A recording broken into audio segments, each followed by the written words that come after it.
tales. The Proud Princess, the Sparrow King, Part 2. On that day, inside the royal palace, the atmosphere was lively with a grand ceremony held for the king's firstborn prince. Everything was truly splendid and magnificent. The princess, in the uniform of a kitchen maid, accidentally slipped in and stood at the door. Why do I have to be here, doing this job? I should be the one standing in that room, not a servant.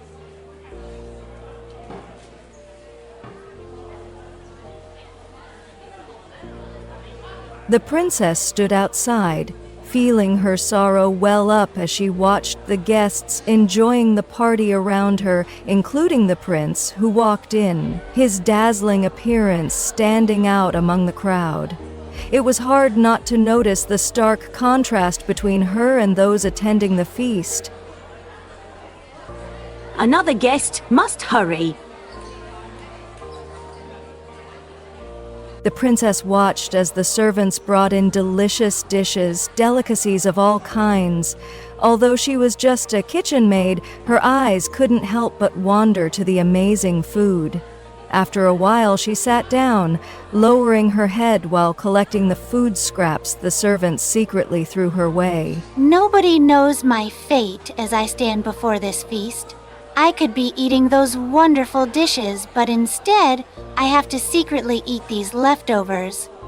A while later, as everyone was enjoying the festivities, the prince suddenly entered the room.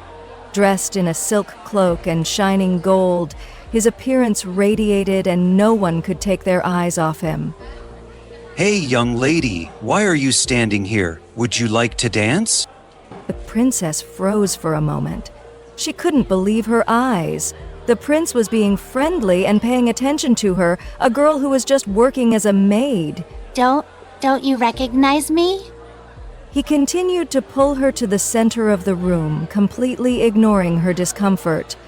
The princess still couldn't forget all that she had done in the past, but at this moment, she felt a surge of emotions in her heart as he cheerfully said, I see you, a beautiful girl. Cheer up, I won't let you worry. As she was lost in her gaze at him, the string holding the pot suddenly snapped, causing 2 pots to fall to the ground, spilling soup and bread all over the room. The guests around her burst out laughing, and the princess felt an overwhelming sense of shame. Oh my, how pitiful I am. How can I even look my husband in the eye after this?